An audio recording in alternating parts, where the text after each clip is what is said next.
राम नाम बिनु राम नाम बिनु मिथ्या जन्म गमायो हो। सिमर से सुआजियो जाड़े उन परे पछताई हो। नमस्कार दोस्तों, मैं अविनाश दास रेशनल कबीर यूट्यूब चैनल में आप सबका हार्दिक स्वागत करता हूं। साथियों, इस चैनल का उद्देश्य किसी भी जाति, धर्म, संप्रदाय या व्यक्ति विशेष को राहत पहुंचाना कतई नहीं है। इस चैनल का उद्देश्य है जन जन में जागृति पैदा करना, वैज्ञानिक सोच को प्रमोट करना, तर्कशीलता को विकसित करना। इस उद्देश्य से इस चैनल को बनाया गया है दोस्तों। इसलिए जो भी बात को समझ रहे हैं जन जन तक पहुंचाएं, लाइक करें, शेयर करें, सब्सक्राइब जरूर करें दोस्तों, और जो है बेल आइकन को भी प्रेस करें। मैंने एक कविता गाई है, उसका संक्षेप में अर्थ करता हूँ। इसके बाद वाल्मीकि रामायण के प्रथम अध्याय की शुरुआत, जैसा कि मैं कल प्रॉमिस किया था, आज शुरुआत कर रहा हूँ। मैंने गाया है कि राम नाम बिन मिथ्या जन्म गमाए हो। सेमर से सुआ ज्यों जाड़े ऊन परे पछताई हो। ये सदगुरु कबीर साहब की वाणी है दोस्तों। इसको पढ़ करके ये पक्का निश्चय हो गया आपको कि कबीर साहब कोई राम भक्त रहे होंगे, क्योंकि राम नाम बिन मिथ्या जन्म गमाए हो, ये लिखा है। और उसके दूसरे लाइन में लिखा है कि सेमर से सुआ ज्यों जाड़े ऊन परे पछताई हो। इसका अर्थ होता है दोस्तों, एक सुआ था, एक तोता था, एक मिट्ठू था, पैरट था। वह जो है सेमल के लाल लाल फूलों को देख करके लुभाया हुआ था, और जो है वो सोचता था कि कब इसमें फल लगेगा तो मैं खाऊंगा। और जब फल लगा दोस्तों, फूल झड़ गया, उसमें चोंच मार कर देखा तो उसमें तो रुई ही रुई निकला। तो रुई निकला तो पछताने लगा, अरे मैं तो उसमें कुछ रसदार फल निकलेगा, तुम्हें रुई ही रुई निकल रहा है। ऐसा एक कहानी है दोस्तों, बात को समझाने के लिए। जो कबीर वाणी को सम्यक अध्ययन करते हैं वही सही सही अर्थ आपको बता सकते हैं दोस्तों। इसका सही अर्थ है, जैसा कि मैं समझ पाया हूं, कबीर वाणी में दो तरह की बात होती है। पहली वाणी जो होती है, लोगों की मानसिकता को सामने रखते हैं, मुद्दा को सामने रखते हैं, फिर उसके बाद अपना जजमेंट देते हैं, अपना वर्डिक्ट देते हैं। इसमें भी वही बात है।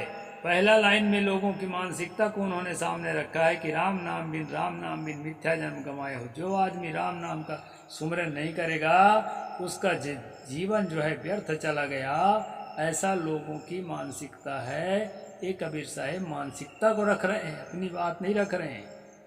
फिर अपनी बात क्या रख रहे हैं? अपनी बात इसके दूसरे लाइन में है दोस्तों, सेमर से सुआ ज्यों जाड़े ऊन परे पछताई हो। ये सदगुरु कहते हैं, इस तरह की मानसिकता रखने वाले लोग कि जो सोचते हैं कि राम के बिन कुछ नहीं होगा और जीवन भर राम का भजन करते हैं, और परिणाम क्या आता है? सुआ की तरह, तोता की तरह परिणाम आता है कि वो जो है सेमल के फूल को देख देख के जीवन भर अपने कल्याण के लालच में जीवन भर राम राम रटता रहा, और आखिर पछताते पछताते मर गया। क्योंकि राम अगर ऐतिहासिक है, किसी समय रहा भी होगा तो भी आपको नहीं मिल सकता, और राम यदि कथा का पात्र है तो मिलने का सवाल ही नहीं है। इसलिए दोस्तों, आत्मविश्वासी बनो, भाग्य पर और भगवान पर अपने आप को निछावर करके जीवन को खराब मत करो। ये सदगुरु कबीर साहब का मुख्य कहना है। अपने ऊपर भरोसा रखो और अपना काम स्वयं करो। तथागत भगवान बुद्ध ने कहा था, अत्त दीपो भव, अपना प्रकाशक खुद बनो। तो इस तरह से मैं इस पद का अर्थ आपको बता दिया दोस्तों। अब चलते हैं आज के प्रसंग पर। प्रथमो अध्याय। श्रीरामः शरणं समस्तजगतां रामं विना का गति रामेण प्रतिहन्यते कलिमलं रामाय कार्यं नमः। रामात्रिष्यति काल भीम भुज गो रामस्य सर्वं वसे रामे भक्तिरखंडिता भवतु मे राम त्वमेवाश्रयः। इस तरह ये श्लोक है, पहला श्लोक। टीकाकार लिखते हैं, श्री रामचंद्र जी समस्त संसार को शरण देने वाले हैं। श्री राम के बिना दूसरी कौन सी गति है। श्री राम कलयुग के समस्त दोषों को नष्ट कर देते हैं, अतः श्री राम जी को नमस्कार करना चाहिए। श्री राम के काल रूपी भयंकर सर्प, श्री राम से काल रूपी भयंकर सर्प भी डरता है। जगत का सब कुछ भगवान श्री राम के वश में है। श्री राम में मेरी अखंड भक्ति बनी रहे, हे राम आप ही मेरे आधार। इस प्रकार से यहाँ जो है भक्तों के लिए एक भक्ति भावना लेखक लिखता है, ताकि जो है क्या करते हैं दोस्तों, धर्म गुरु चाहे किसी भी धर्म संप्रदाय का हो, वो लोगों के दिमाग पर अपना प्रभाव जमाना चाहते हैं। ऐसे दिमाग पर प्रभाव नहीं बनता, ईश्वर के नाम से बनता है। तो पहले ईश्वर की स्थापना करेंगे और स्थापना करने के बाद लोगों के दिलो दिमाग में उसकी स्थापना करेंगे, ताकि जो है वो अंदर बाहर से अच्छी तरह से नमक और पानी की तरह उस ईश्वर की भक्ति में घुल जाए, और जो है फिर वो ईश्वर के भक्ति के जो लीडर होते हैं अपनी इच्छा अनुसार उसको जो भी कहें वो करने के लिए तैयार हो जाए। वो गाना गाने लगे, क्या जहाँ ले चलोगे वहीं मैं चलूँगा, जहाँ नाथ रखे दोगे वहीं पे रहूँगा। इस हालत में पहुँचाने के लिए दोस्तों ये सब कुछ जो है धर्म गुरुओं के द्वारा किया जाता है, जैसा कि हमारे पूर्वजों को राम भक्ति से जोड़ा गया। आगे कहते हैं, चित्रकूट आलयम राम मंदिरानंद मंदिरम वंदे चारा परमानंदम भक्तानाम भयप्रदम। चित्रकूट में निवास करने वाले भगवती लक्ष्मी सीता के आनंद निकेतन और भक्तों को अभय देने वाले परमानंद स्वरूप भगवान श्री रामचंद्र जी को मैं नमस्कार करता हूँ। ये बार बार नमस्कार इसलिए करते हैं ताकि जो है किसी बात को बार बार रिपीट करने से दिलो दिमाग में अच्छी तरह से वो जम जाता है। इसलिए दोस्तों, ब्रह्मा विष्णु महेशाध्यायस्यांसाम लोक साधका नमामि देवम चिद्रूपम विशुद्धम परमम भजे। संपूर्ण जगत के अभीष्ट मनोरथों को सिद्ध करने वाले, संसार में जो भी आप चाहोगे, आप में अगर चपरासी की भी योग्यता नहीं है, अगर आपने चाह लिया कि मुझे प्रधानमंत्री बनना है और सच्चे राम भक्त हो, तो राम आपकी मनोकामना पूरा कर देंगे। समस्त संसार के समस्त मनोरथों को पूरा करने वाले हैं। इस तरह से दोस्तों असंभव सा लगने वाला लोभ लालच भी हमारे मन में डाला जाता है धर्म गुरुओं के द्वारा। इसलिए हम जो है मोहित हो जाते हैं, हमारे पुरखे मोहित हो गए। सृष्टि पालन एवं संहार के द्वारा जगत के व्यवहारिक सत्ता को सिद्ध करने वाले, मतलब राम ही संसार को बनाता है, राम ही चलाता है और राम ही समय आने पर खत्म कर देता है। इस प्रकार यहाँ बताया गया, ब्रह्मा विष्णु और महेश आदि देवता जिनके अभिन्न अंश मात्र हैं। ये ब्रह्मा विष्णु और महेश जो है ना श्री राम के अंश मात्र हैं, छोटा सा टुकड़ा। और कहीं कहीं पर मैंने पढ़ा है दूसरे पुराणों में कि विष्णु ही राम का मूल है, विष्णु का ही वो अंश है राम, मतलब अंश नहीं अवतार है, मतलब वो इस रूप में यहाँ आया है, ऐसा भी पढ़ा हूँ। अब यहाँ बता रहा है कि विष्णु ही राम का अंश है। इस प्रकार दोस्तों किसी भी प्रोडक्ट को जब कंपनी निकालती है तो उसको इतना हाईलाइट करती है कि समान उद्देश्य वाली दूसरी कंपनियों के जो ग्राहक हैं वो अपनी ओर आ सके। क्योंकि कोई ब्रह्मा का भगत होगा, कोई विष्णु का भगत होगा, कोई शिव का भगत होगा। राम भक्ति तो बाद में पैदा हुआ है ना इनके कहे अनुसार। तो राम की तरफ लोगों को अधिक से अधिक आकर्षित करने के लिए यहाँ बताया है ब्रह्मा विष्णु महेश देवता जिनके अभिन्न अंश मात्र हैं, उन परम विशुद्ध सच्चिदानंदमय परमात्मा देव श्री राम जी को मैं नमस्कार करता हूँ। ब्रह्मा विष्णु महेश जिसके अंश मात्र हैं, उस श्री राम को मैं नमस्कार करता हूँ और उनके भजन चिंतन में मन लगाता हूँ। ये जो है यहाँ पर लेखक कह रहा है दोस्तों। तो कहने का मतलब ये है कि कोई भी लेखक हो, वो अपने लेखनी को, अपनी किताब को अधिक से अधिक लोगों तक पहुंचाना चाहता है और दूसरे की किताबों से बेहतर बताने की कोशिश करता है। इस तरह से यह प्रयास यहाँ किया गया है दोस्तों। इसलिए यहाँ राम भक्ति को हाईलाइट में रखा गया है। यह जो है मैं रेशनलिज्म के हिसाब से आपको बता रहा हूँ। आगे कहते हैं ऋषि ऊचू। ऋषि ऊचू का मतलब है ऋषियों ने कहा। किससे कहा? सूत जी से।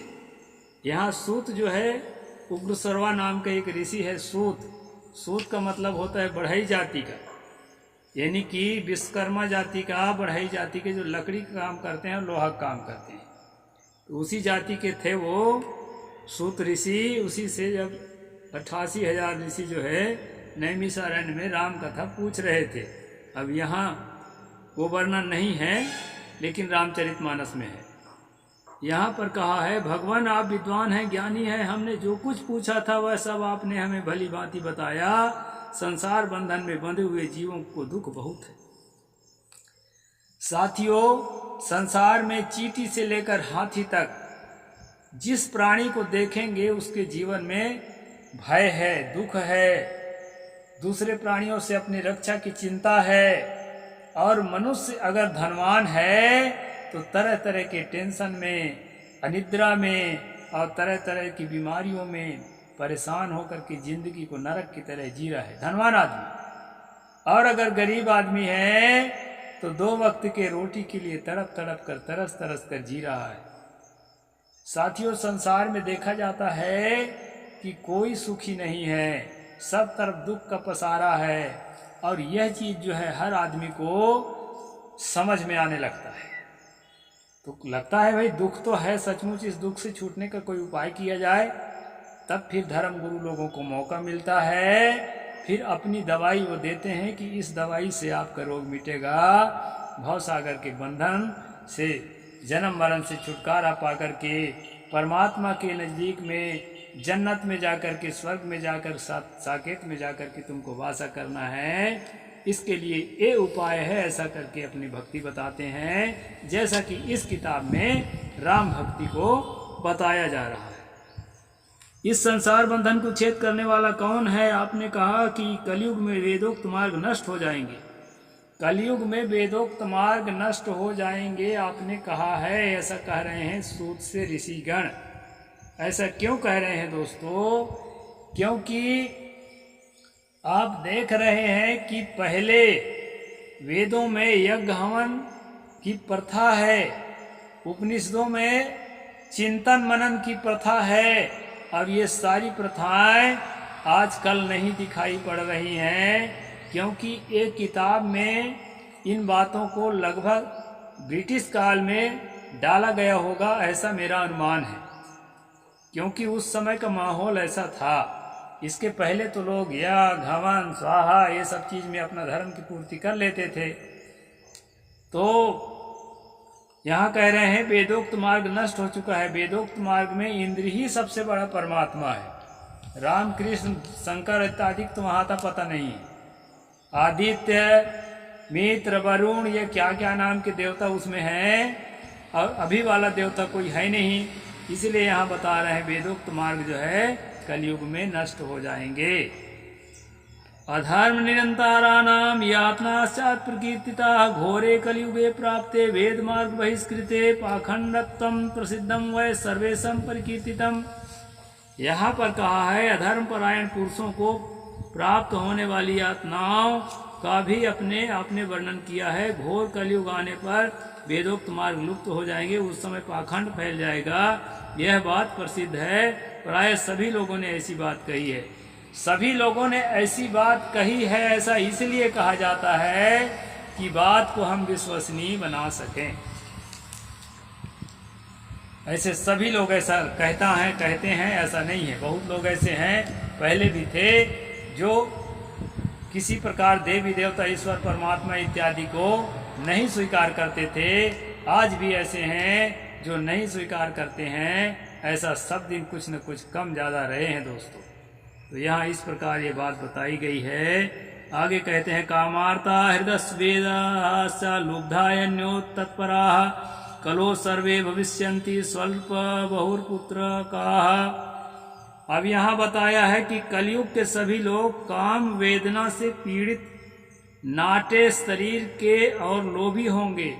दोस्तों लेखक जिस समय लिख रहा था उस समय कोई काम वेदना से पीड़ित नहीं था, ऐसा नहीं है। कई ऋषियों के बारे में आप पढ़ेंगे, इसी रामायण में आएंगे भी। भरद्वाज ऋषि घृताची नाम की अप्सरा के शरीर से कपड़ा सरक गया था, तो वो जो है इतना कामासक्त हुए कि उनका मतलब सीमन ही स्खलित हो गया और उसको दोना में रख दिए तो द्रोणाचार पैदा हो गए। इस तरह से बहुत सारी कहानियां हैं। तो काम वेदना से पीड़ित किस काल में नहीं थे, ऐसा नहीं कहा जा सकता है। काम वेदना से ही शरीर की उत्पत्ति हुई है, इसलिए हर शरीर में काम वेदना आवश्यक रूप से होती ही है। इसको नकारा नहीं जा सकता। इसमें देश काल की कोई बात नहीं है। ये सदा रहा है दोस्तों और सदा रहेगा। तो साधना के द्वारा, मनोनिग्रह के द्वारा इस पर काबू पाया जाता है और जो है अपने आप को सहज अवस्था की साधना भी किया जाता है। इसको भी नहीं नकारा जा सकता। तो यहाँ पर इन्होंने लिखा है कि काम वेदना से सभी लोग पीड़ित होंगे, शरीर से नाटे होंगे और लोभी होंगे। और लोभी तो हर आदमी होता है, कुछ न कुछ का लोभ होता है उसमें। और नाटा इसलिए इसमें लिखा है दोस्तों कि अपने वेदों में, पुराणों में जो आदमियों के साइज बताए गए हैं, वो बात लोगों को लगे कि हाँ भाई पहले ऐसे रहते रहे होंगे। राक्षसों के, देवताओं के बड़े बड़े हाथ, पैर, कान, ये सब बताया गया है। तो लोगों को ऐसा लगना चाहिए कि हाँ भाई जो बताया गया है त्रेता युग में, द्वापर युग में, सतयुग में वैसा रहा होगा। इसके लिए यहाँ पहले से अपने समझ में भविष्यवाणी कर रहा है कि कलयुग के लोग नाटे होंगे, मतलब कम ऊंचाई वाले, कम कद वाले होंगे, ऐसा लिख रहा है। ऐसा कुछ नहीं है दोस्तों। मनुष्यों के साइज लगभग घटती बढ़ती रहती है, जो है सो है। इस बात को हमें समझना चाहिए। ईश्वर का आश्रय छोड़कर आपस में एक दूसरे पर निर्भर रहने वाले होंगे। प्राय सब लोग थोड़ी आयु और अधिक संतान वाले होंगे। संतान अधिक होगा और कम आयु होगा। हर आदमी को लगता है मैं कुछ और जीता, सदा से लगते आया है। और लगता है जीवेम सरदम सतम, जो है वेदों में भी कहा जाता था। इसलिए समझा जा सकता है कि हमेशा से अधिक लंबा समय जीने के आदमी के अंदर जो है कामना रही है। इसलिए कहते हैं कि कलयुग में लोग थोड़े थोड़े जिएंगे और थोड़े थोड़े अपने जीवन को थोड़ा महसूस करता है आदमी। और साथियों इसमें कहा है कि एक दूसरे पर निर्भर होंगे और जो है ईश्वर के आश्रय को छोड़ देंगे। ईश्वर के आश्रय को आदमी कब छोड़ता है? ईश्वर के आश्रय को तब छोड़ता है दोस्तों जब बहुत सारे, अभी यही में देख लीजिए कि विष्णु को सर्वश्रेष्ठ ईश्वर बताया जा रहा था, जिसी का दूसरा जन्म के रूप में, अवतार के रूप में राम को माना जा रहा था पुराणों के कथन अनुसार। अब इसमें कह रहा है कि राम के तो वंश मात्र हैं, ब्रह्मा विष्णु महेश। और सूर्य पुराण पढ़ेंगे तो सूर्य को सर्वे सर्वा बताएगा। विष्णु पुराण पढ़ेंगे तो विष्णु को, शिव पुराण पढ़ेंगे, अभी प्रदीप मिश्रा सुना रहे हैं, तो शिव ही संसार का सर्वश्रेष्ठ परमात्मा है। बाकी लोग तो उसके इर्द गिर्द रहने वाले जो है उनके कहना चाहिए कि सेवादार हैं, राम कृष्ण सब। तो अलग अलग पुराणों को मत जब पढ़ेंगे तो आपको लगेगा कि ये सारे पुराण अलग अलग बात बता रहे हैं। भाई सच क्या है? फिर आप मंथन करेंगे, चिंतन करेंगे, तो आखिरी में आपको ये निष्कर्ष निकल के आएगा ये सब के सब फेक और फर्जी हैं। लोगों के मन को ब्रेन वॉश करने के लिए सब लिखे गए हैं। ऐसा आपको खुद व खुद लगने लगेगा दोस्तों। तो क्या होगा? ईश्वर का आश्रय छोड़ करके आत्मविश्वास की ओर आप बढ़ने लगेंगे और एक दूसरे का परस्पर सहयोग करके नैतिकता का पालन, इसमें लिखा है, एक दूसरे पर निर्भर रहना ज़्यादा पसंद करेंगे, ईश्वर पर निर्भर रहना नहीं। तो ये स्थिति जो है जिस काल में लेखक लिख रहा था ये स्थिति लगभग आ रही थी, इसलिए लेखक को इस तरह की बात लिखना पड़ा है। तो समय ज़्यादा हो रहा है दोस्तों, आगे मैं कल बताऊंगा और क्या लिखा है लेखक ने। साहिब बंदगी, जय जोहार, जय भीम, जय भारत।